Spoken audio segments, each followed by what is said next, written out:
North Americans want shrimp, and they want it cheap. To meet that demand, companies in Thailand set up in places off the beaten path, like Maha Chai. On this busy harbor, 1 hour outside of Bangkok, seafood of all kinds drives the economy. The air is thick with shrimp, giant squids, and choking diesel. This is a different kind of Thailand, the type that most travelers will never see, with factories, industrial dumping grounds, and around-the-clock shrimp processing. It is here we came to investigate the human cost of cheap shrimp. A significant problem was forced labor. Rudy Porter's group, the Washington-based Solidarity Center, issued a report in 2008 alleging severe labor conditions in shrimp plants. What was the worst you've seen? Workers were physically beaten for trying to escape from the plant. Workers who requested not to work overtime were beaten. In response to these allegations, government officials arranged for us to tour a small-scale peeling shed to show us what it's really like for workers. So they take off the head, they take off the shell, and they take out that vein. Workers can spend up to 16 hours a day doing this one task, taking the hard shells off of the hundreds of millions of pounds of shrimp that Thailand sends abroad every year. Eventually we will export it somewhere. But according to the boss of this shed, workers received fair pay.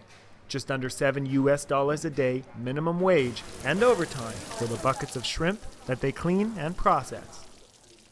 But because the employer and government officials were watching our every move, we were unsure if we were getting an accurate picture of what life is really like for the hundreds of thousands of workers who handle the shrimp we eat. So the next day, we stepped away from our government escorts and tried to see for ourselves what life was really like for the workers. We went to the part of Maha Chai where the shrimp workers live, primarily in houses provided by their companies. What are we hoping to get in Maha Chai? What are we hoping to get? I think the key is really the workers. I mean, we just need their voices, because otherwise us saying that there's exploitation or talking heads saying this means nothing. We then went to a Thai labor conference where we knew Burmese shrimp workers would be in attendance. While one student acted as a decoy filming the meeting,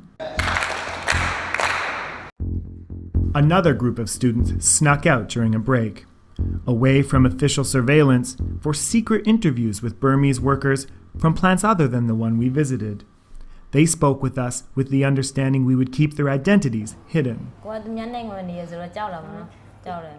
This worker, like so many others we spoke with, said she fled neighboring Burma illegally when she was just a teenager to escape dictatorship and poverty there. How old are you now? She said she's now 24 years old and hasn't been home since she left. And this man described a system of modern-day indentured servitude, where he can't quit his job until he pays the fee he owes to his employer for bringing him from Burma in the first place. So he's trapped. He's being forced to stay there again.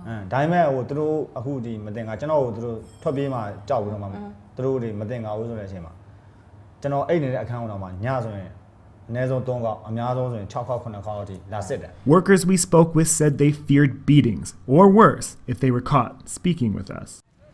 And we sensed a bit of that fear ourselves. On our way to interview workers, a text message from one of our sources appeared with a warning. Province is buzzing at all levels. You are being carefully monitored. We have a bit of a problem. We went to the government officials and they want to know what we're doing tomorrow morning. We can't tell them that. We don't want to tell them that. Why is there so much fear? I mean, the people we spoke to were terrified. This is a huge industry. It's a multi-billion-dollar industry, and people are defending their ability to continue pulling in the kind of money they have. And it's not just the owners who have a lot at stake financially. Shrimp makes up a significant portion of Thailand's GDP, and countries like the United States have threatened to ban shrimp imports from Thailand if allegations continue. In Bangkok, we met with the Director General of Thailand's Department of Fisheries, which oversees the country's shrimp industry. We've spoken personally to workers who have said that they are exploited. So what, in your opinion, should be happening to protect them? We have the law to protect them, but on each employee, I don't know the fact. Some countries may have the exploitation of labor. Right. Like in these reports, it was specifically Thailand that they were talking about, so. We have to examine.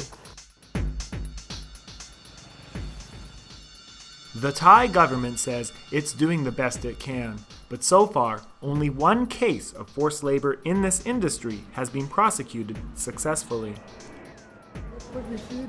And until consumers back home are willing to pay more for the food on their plates, change for workers in places like Mahachai isn't likely.